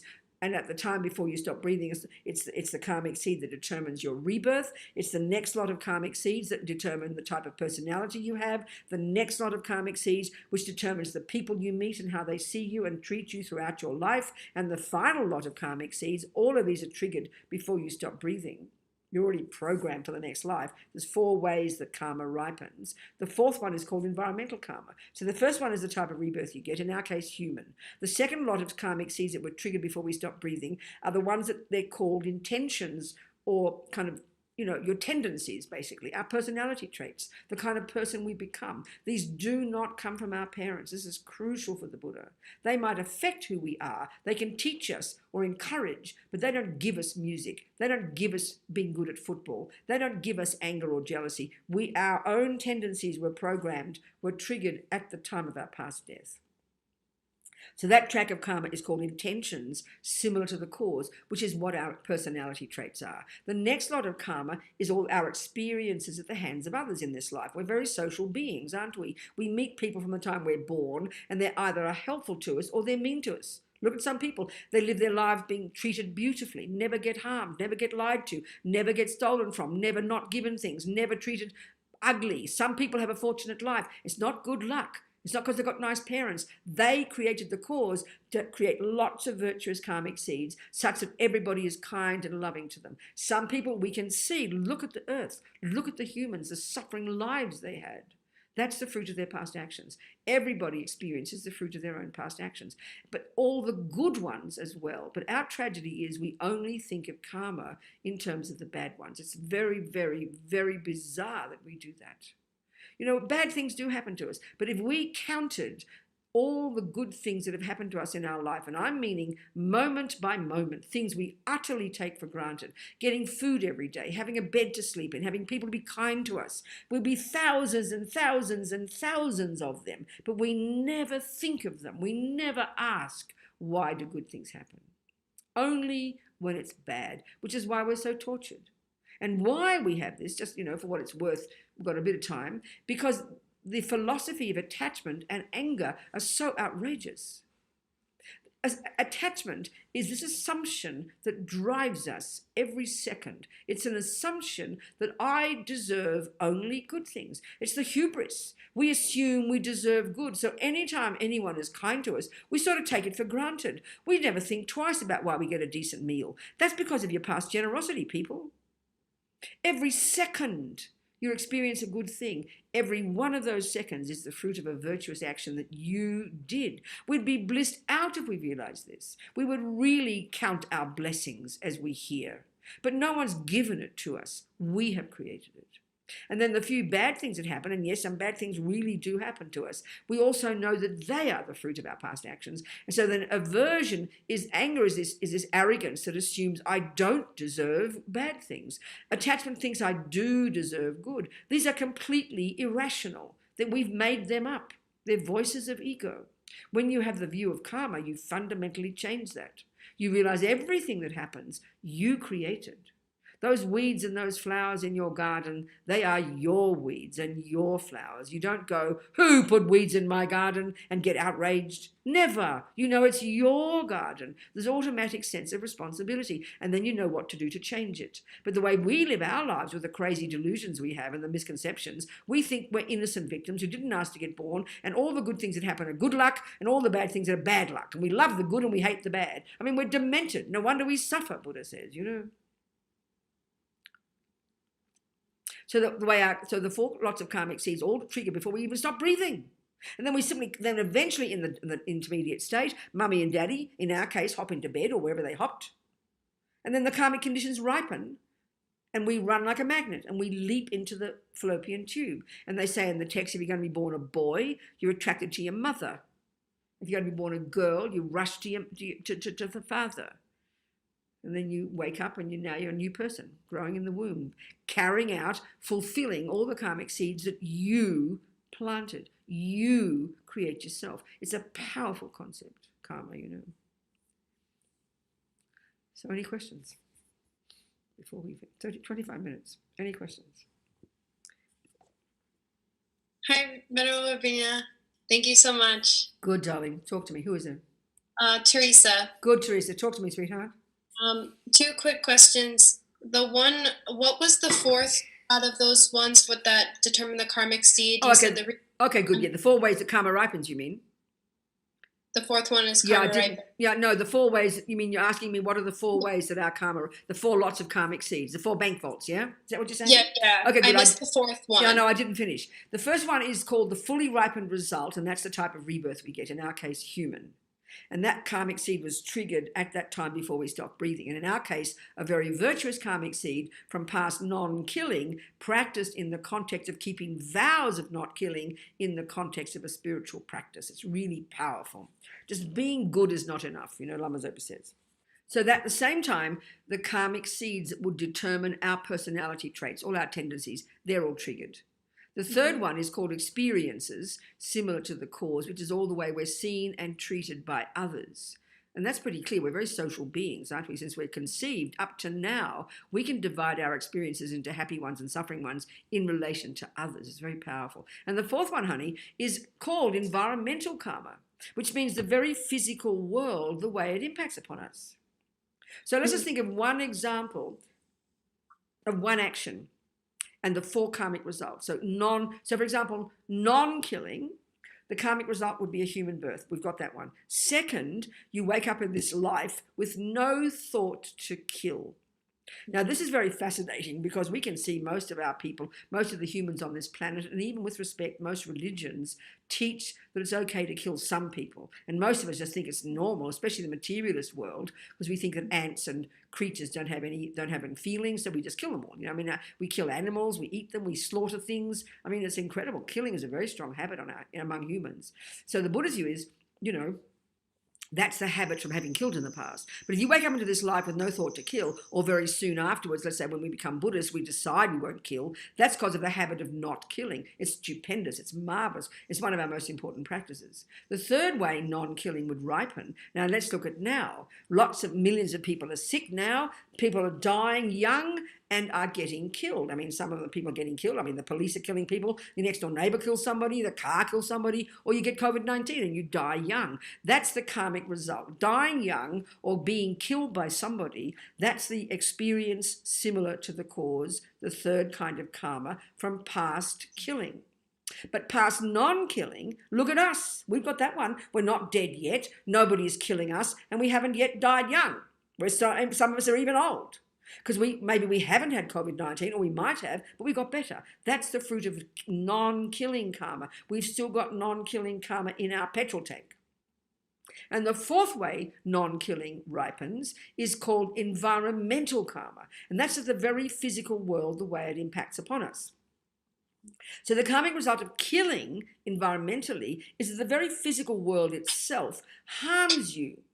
And that includes the sentient beings in it. Look at it now. Human beings are the cause of death of other human beings, even touching each other. A stranger coughing on you can cause you to die. That's your environmental karma. It's not personal. It's usually when it's personal karma, it's experienced similar to the cause. But environmental includes the food, the weather, the water, other beings, They harm you. Some creatures will kill you.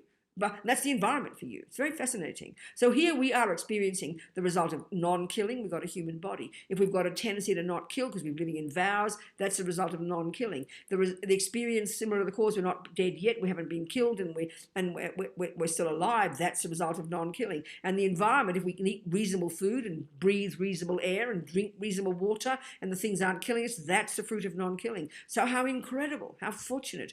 Our conscious, intentional non-killing practice in the context of keeping vows of non-killing is why we are still alive, still healthy. Don't just take it for granted. Don't think it's a gift. Don't think you're lucky. It's not. It's the result of incredible hard work, your own virtue. Practice in the context of keeping vows of non-killing. And when you know that, that increases your wish to continue to practice because you know you want the same in the next life. It's pretty obvious, Okay, Sheila? I have a question. Yes, Rebecca. Who is it? How do I say your name? Anugraha. Anugraha. Anugraha, go darling, talk to me. Here in Brazil, we have this clairvoyance people, spiritualist people. And I've seen it myself. People that lost, my friend lost a son, and then she went to see these people, and these people told things they could not know about this. I understand. How do you explain this? I understand. That's easy. That's called clairvoyance, this French word, we know. But in our culture, we kind of think it's a bit hit and miss. Some people know how to do it. We don't know how they learn. They don't know how they know it. They just kind of know. Well, the Buddha's view is, the Buddhist view is when we've got this single-pointed concentration, shamatha, this system of meditation, these amazing Indians more than 3,000 years ago created. Buddha didn't even do that. This enables us to access a more subtle level of mind. And inevitably, we will get what they call clairvoyance. So in this life, whatever you're good at is because you've done it before. Now, most people in this life who have some kind of clairvoyance, they're not very accurate. They don't know how they've got it. They don't remember their own past life. But you carry over the habit into this life. So whatever habit we've got in this life, killing or lying or football or clairvoyance, is because we've done some of it before. And the better we are at it, the more strongly we've practiced it, good and bad. So the Buddhist view is clairvoyance is a natural potential of every single person. And you get it just naturally when you accomplish single-pointed concentration, which is pretty intense to do that. You need several years in the mountains, pretty rigorous practice for several years. You will get concentration.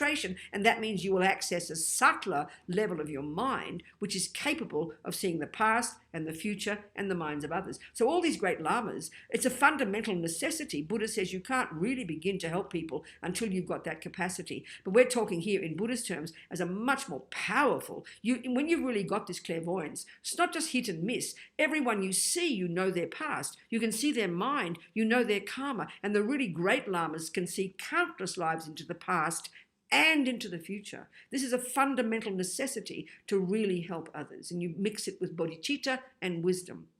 Do you understand? Yes, I do. Good, yeah. Thank you. Okay. Who else, please? Questions? I have a question. Yes, my dear. I was wondering, is there something called like a collective karma? Yes, there is. And how we can Exactly. relate with what you were saying, that we as an individual are the only responsible for our own karma. Exactly. So I think it's very evident. Look at us. We all relate to different groups. We are parts of different groups, aren't we? Women is a particular group. We have particular karma as women. All over the world, women talk about similar experiences for being women. That's a group karma. Men are a group. Black people are a group. Asian people are a group. Fish is a group. A group of people in one city who all have similar weather. If one city would experience an earthquake, that's from an action done all together from 1,000 lifetimes ago, maybe, as a group of people in another area. And then now this life, 1,000 lives later, the earth collapses underneath you. That's collective karma, all those people. Right now, we're experiencing the collective karma with COVID-19. The whole world almost is experiencing, to one degree or another, collectively the result of collective past killing. Some of us have less experience or more of it, but we're experiencing it as a group, aren't we? It's affecting the whole world. So at some point in a past 1,000, 2,000 lifetimes ago, all the millions of people experiencing this now, as a group, have done certain actions together. We do things in groups, so we experience the results in groups, don't we? Good and bad. I mean, I'm always thinking, for example, the environmental result of virtue in general is the environmental result of non-killing is that the food is very delicious and the air is delicious. The environmental result of pure morality and pure virtue is everything is very clean. So you go to some places. I always think when I went to Zurich, Zurich is clean. People talk about Switzerland. They joke about Switzerland being clean. It really is clean. I can't believe it. The streets are clean. People's kitchens just seem to be naturally clean. Whereas you go to other places, no matter how hard you clean your house, it's always dirty and smelly. That's the karmic result of past environmental karma of past virtue. So it's almost beyond, you can't stop. The environmental karma is so strong, and that's from 10,000 lives ago, and that's collective. We do things as groups, so we experience the results of groups. An airplane crash is the karmic result of that 300, 400 people from who knows how many lives ago, the collective result of past killing together, so they get the result of being killed together. People win the lottery. They've never met each other before. That's the fruit of their past collective generosity. Do you understand? We do things in groups. Look at us. So we experience the results in groups. It's pretty clear. Do you understand? Clear? Good, darling. Thank you so much. Who else? Any questions? I have a question, Venerable. This is Ekta. 3 years ago, I was in a Green Tara retreat with Jimmy, Neil, and we were doing meditation on the thumb.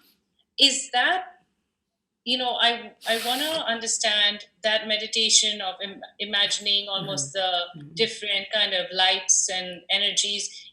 Is that death meditation? I'm trying to. I understand, Nectar. So there's a really good chapter in Rinpoche's book, in the chapter that's called the Death is What the Yogis Have Been Waiting For. Rinpoche describes in very rough detail, because it's not this kind of book, about the necessity in that when we've got a Vajrayana practice, such as Tara, if you've done those meditations, you have, first of all, you have Tara out there, and then you bring Tara into you and you dissolve. There you would say you do the practice of transforming death, the death process, as you deconstruct and get to the Tam, you're transforming death into the Dharmakaya. So when you dissolve into emptiness, that's what happens when you get to the clear light mind. So practicing in your meditation, and you include the death process down to that point, that's transforming death into the Dharmakaya, and you meditate on emptiness. Then when you manifest as the Tam, that's like going into the intermediate state. So you're transforming the intermediate state into the Sambhogakaya, the Tam. And then you manifest as the deity, that's then transforming rebirth into the deity. So this is the perfect way in Vajrayana, where you bring this death process and you combine it with your meditation on the deities. And that is the most perfect way to practice. And as Rinpoche says in that chapter, this is the most important component of our meditation when we do our deities. We often take many initiations, but when we do our main meditation, we must do that meditation, because that's preparing us perfectly for death. And if we really become great yogis, that we are able to get to the clear light one and actually become the Dharmakaya. So it's perfect preparation, the best preparation. Thank you. Good, darling. What else, people? Hi, this is Jay from Adelaide. Yes, Jay. Happy to hear you, sweetheart. Thank you. I actually work in palliative care. Okay. And I wanted to talk about an option you discussed, which is because the hospital has pressure to empty beds. This is a state hospital, crazy. Yeah, that makes sense. So what happens when somebody dies? You suggested possibly the morgue, which at our situation might be an option for us. Okay, that's a very good point, Jay. So ideally, if you can negotiate beforehand, because sometimes maybe you're not busy and the people will be kind enough to let you have the bed. But so in the scenario in the chapter, the one where if your loved one dies in hospital, let's say, then you do your negotiating beforehand. And if you're fortunate, so that first of all, from the person's point of view, say it's my mummy who's dying, and you ring me up because you're the nurse on duty or you're the doctor on duty or whatever, you ring me up and you tell me mummy's dead, the first thing I'll say to you is, do not touch her, please. Can you just leave her there and I'm coming right away? And then can I have as long as possible? So even if you can give me a dozen hours, even give me 5 hours to leave me in peace with mummy, and I'll do the prayers and the different things. Do you understand? That's one scenario. Then the other one, if you have got a spare bed, you'd know already in advance, I've asked for that, and you will say, okay, this room is empty, then you can have it for 12 hours or something. And then the other one is this, and this is only just in this reprint. I said to Rinpoche, for example, Rinpoche, one of our own nuns died in Queensland, and then Rinpoche checked up in his way of checking on things, and he said it's best not to do the cremation for another 10 days. Well, of course, they've got to put her body somewhere, so they stick her in a fridge, right? But then I said, well, why can't we make that a conscious thing? So one of your options, and this is in the book, is if you can't be more than a half an hour in the hospital, and the hospitals won't let you take the body home, in general that's true, then you could ask them to be very careful not to touch the body, but to wheel it very gently and stick it in the fridge and leave it there for 3 days. That's a big possibility, and you can do all your prayers and practices at home. That's your option. They're the different options, Do you understand? Yeah, no, I do. Okay. So you think that it's kind of an interest. It's sort of like, I guess I could think of it as, okay, I've gone for isolation in a cave with some others after I'm dead and I'm in the morgue. What do you mean? I'm sorry, I'm a bit confused about that. It sounds a bit romantic. Oh, no, I'm thinking that's how I would see it, that I would prepare myself if I I'm see. in hospital. No, but if you're the dead person, you've got no awareness. You're just dead. You wouldn't be like that for you. The main purpose of doing that is to leave your body in peace and give your mind a chance to leave when it's ready, not to force your mind to have to go by cutting up your body or doing something. Do you understand? That's the real point behind it. Yes. To give you some peace. Yeah, and what you said was nice. Now, this also, Jay, is interesting. This very strongly affects the next scenario in which your loved one dies. One of them would be, what if your loved one gives their organs? And this is another whole discussion. I mean, you're not asking me about it, Jay, but let's just talk about this one now. It's very important. It's very fascinating. Do you have any relationship with people in your job, with people who've given their organs? Do you have anything to do with that? Yes, I do. Yeah. This is very interesting. It'll be very interesting for you then. Okay, let me talk about this. Okay. So now, given that the karmic seeds that will determine your next life are triggered before you stop breathing, that's the period when you need to be very peaceful as much as possible. So the interesting point about this one of giving organs, first of all, and Lama Zopa, of course, in the book too, all the lamas praise this incredible action of compassion to want to give your organs to someone else. And lamas, the way Lama Zopa said it, in general, dying with that motivation, because it's so virtuous, it's like the perfect way to die. Your mind is so virtuous, it's such a powerful action to do that your death will be very, very, your mind will be peaceful because your mind is virtuous. So then that'll trigger a virtuous karmic seed. But there are problems from this. And I think all the lamas didn't, and I didn't know myself, the actual thing that happened when you give your organs. And so I explained this to Rinpoche, and he talks about it in the book. So of course what happens is, as soon as you stop breathing, as far as your, the modern world is concerned, you're now dead. So they want to keep you warm and toasty, because they want your organs to be fresh. So they, as we would say it, we keep you alive artificially. You're breathing and your heart beating and so on, you're warm and toasty and you look like a living person. Well, the Buddha's view is your mind is still there, but it's just subtle consciousness. So this is very interesting, Jay. I read this book, I always quote this, while I was editing this book, I read a book by an American medical journalist called Nick Teresi, and it's called The Undead. And it ain't about zombies. It's really fascinating. He's a very funny fellow. He's a journalist. He's an atheist. About all the obstacles and contradictions and problems now because of this. And he was quite cynical about the industry. He said that the arrogance of it and misusing people and pushing people and the elitism of it. He was quite cynical, and he's a medical journalist. And all the problems that are now arising, and he was only talking about the States, but it's the same in Australia, that, we know very well, for example, he had a whole chapter on this, that the world always, in all cultures, people report people, quote unquote, coming back to life. Now, the materialist view of the world can't explain that, so we just leave it there. We put it in the too hard basket, I mean, and that's a really big issue now, he said, because there's always reports of this, and then they're ready to cut out someone's liver, and the damn person comes back to life. I mean, that's just very confusing. So one side of this that I find is excellent is that now that all the medical profession in our culture, they're forced to be questioning their assumptions about when death occurs. But it's very clear for the Buddhist one that you're not dead when you stop breathing. So one of the problems, and this is very stark in this particular book, and I told Rinpoche this, and I'll explain, this nurse who monitors the heartbeat during the time when they take the organs. This woman who offered her organs, they're keeping her breathing. She's on the operating table. Clearly her senses have ceased. She's not going to feel anything. But the nurse monitoring the heartbeat said that the heartbeat, as soon as they got the circular saw to cut the woman from head to toe, the heart went from 100 to 200 beats a minute. So, of course, the author joked, well, I wonder what a dead person has to be anxious about. But this is very clearly explained in the Buddhist view, and this is this. We know very well, I mean, he had a whole chapter also, and this is where now the materialist doctors are starting to question their assumptions, a whole chapter on people who report what they call out-of-body experiences during their operation. Well, technically, you're not out of your body, the Buddhist view. That's your subtle consciousness, but it has the experience of being beyond your body, because that's your subtle mind. And many people report that. Many people report that. Many people report even having dreams, and you're in the dream mind and you're conscious of what's going on outside. That's not uncommon. I remember even a guy who was kept alive by his mummy insisted in Italy not to kill her boy who was in a coma. So they kept him alive for 25 years. And he reported when he came back out of his coma that he was conscious the whole time. So this fits exactly with his explanation of the senses and the different components of the mind. You can be conscious at a subtle level. That's why one of the main reasons when your loved one is dying and when they're dead, for that 3 days you keep completely silent. Because even when you are dead and you've stopped breathing, your subtle mind can can be floating around, noticing what's going on, hearing the reports of your sisters and your brothers all talking about your will.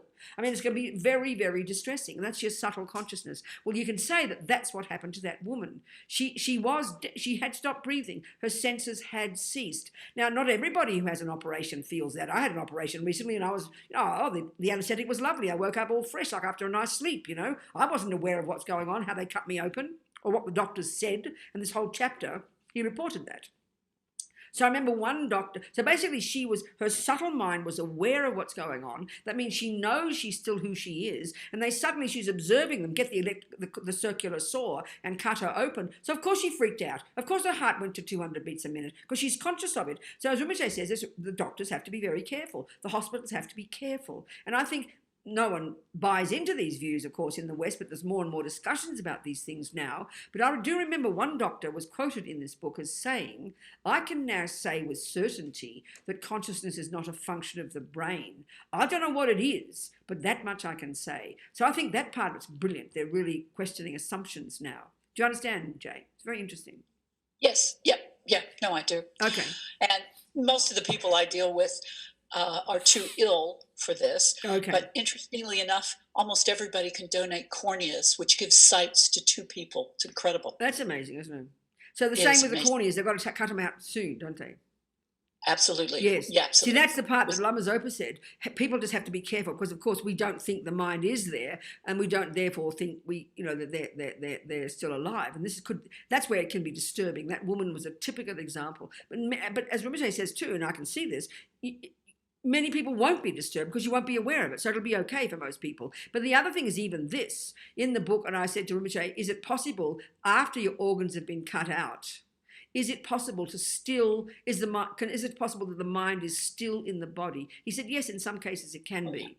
So that's very interesting. It might not disturb many people. But the fact that it disturbs some, and what that means is the disturbing of the person is that then their karma can change and they can freak out and that can trigger a negative karma. And instead of going to a happy rebirth, they'll take a suffering rebirth. But that's part of it. That's the problem from this perspective. That it's disturbing the mind so that can mess up their future life, So it's a very interesting discussion. Thank you, Jay. So kind. I have a question in relation to what happens when the person that has died, which it might be a family member, is not Buddhist. For example. Of course, darling. Of course, that completely makes sense. As Rinpoche talks about in the different chapters, what to do, what to talk about, what to see, what to touch, different chapters. So if if your loved one's a Catholic, you talk appropriate things to your mummy about God, how God loves her. Talk about heaven. Talk about looking forward to heaven. Talk about her good qualities. I mean, you just adjust it to the type of view that person has. If it's a materialist, you obviously don't talk about heaven. You talk about their good qualities. You make them feel comfortable. And one of the key ones is to talk about their good qualities. This is a very powerful point. We never think of our own good qualities. And when you're dying, you're really anxious and worried. But if you praise a person, if it's your grandma and you love her and you praise her and you thank her for a good life and you've done an amazing job with your life, you've left behind so many good things, she can be virtuous and therefore be happy, and that can help trigger a virtuous karmic seed because her mind is content. Do you understand? Yes. Makes sense, doesn't it? The bottom line is to help your loved one or the mouse or the dog be peaceful, and that will encourage a virtuous karmic seed to be triggered. This is a technical point, but powerful when we understand it. To help the person be happy and virtuous and peaceful. And that can be even if they're in a coma. And that's where, too, if the person, let's say, is not a Buddhist, but there's nothing offensive about playing beautiful Buddhist mantras. The sound is so peaceful. It can help anybody, It can be very powerful, even when they're in a coma. I mean, I heard so many stories. I've had my own experience of people, like this example that I'm giving before, we can still be conscious at a subtle level. So sound especially. You can, this one woman I went to visit, I always quote this story, it was a friend of mine in Sydney who had gone into a deep coma and they thought she'd die. And she wasn't really a Buddhist, but she knew various lamas, and I'd asked their students to ask them to pray for her. So I'd go into the hospital at night, late, just to stand by her bed and say mantras in her ears. And occasionally I'd say in her ear, Judy, Tsongsa Khyentse Rinpoche is praying for you. Judy, His Holiness Sakya Trinzen's praying for you. So I'd say this every now and again, and she was in a coma for weeks, and then she came out, and she was all perky and happy and normal, and she told me that she had no memory of anything except this husky voice. She didn't know it was me. She thought it was a blue lady coming through the window, saying, Judy, Tsongtsa Kensei Rinpoche's praying for you. Judy, His Holiness Sakya Trinzen's praying for you. She heard those words. I remember Jeffrey Hopkins, so many stories like this. When he was in a deep coma as a result of Lyme's disease, they didn't think he'd ever get better. And the only thing, he said, that he could find in the depth of his mind in these comas was one particular mantra. It might have been the Manjushri mantra that Ling Rinpoche said to him, never forget this mantra. So he kind of clung on to that, and he came back to consciousness again. They were so surprised. There's so many stories like that, because the subtle consciousness, especially with sound, is very powerful. So that's the most powerful thing you can do for the little pussycat, for your pussy, for the little ant, for the mouse. Put it in a safe place. Don't just go and kill it, which is our instinct because we freak out. Just put it in a safe place where it can feel secure, it can calm down, and play mantras to it. I swear you could do nothing better for a sentient being. It's like a miracle for them. The ant, the mouse, the dog, the cat, as well as your grandma. So powerful. Any more questions? Thank you very much. Any more questions? I mean, did I answer your question? I went on ahead of something, but did I answer your question? Did I answer your question? Who asked me just that question now? Because I can't see you. Fernando. Did I answer it, Fernando? You heard the... Yes. Oh, good, darling. Very happy. Yeah, Thank you, Fernando. much. Thank you, sweetheart. Anyone else want to talk to me? No? Is enough for now? Okay, we finish. So we have our little prayers up there, Sheila. We just dedicate. Thinking we've been here now 2 hours. It always goes so quickly. I'm always amazed. And all these thoughts we've had have sown seeds in the mind. So we'd be very delighted. We've just done 2 hours of gardening. Be happy, So we nourish these seeds from this moment forward with all our efforts, our hard work, so we continue to develop our amazing potential so we can be of benefit to others. Be very optimistic, please. So, Gay, I'm going to sing my voice is so hoarse. We'll just say the English words together.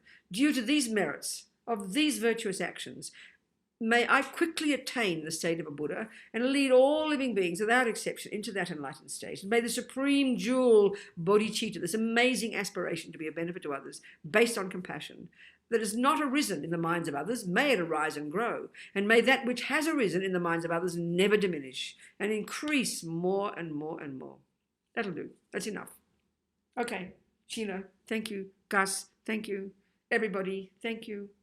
I hope it's all food for thought, and we just keep moving, okay? Never give up, one step at a time. Never give up. Thank you, Venerable Rubina. Much love, everybody. Thank you so much. Thank you, darling. Thank you, Gus. Thank you, sweetheart. Thank you so much. Good, darling. I'm happy. Thank you. Bye, darlings. Bye, bye, bye. Bye, sweethearts.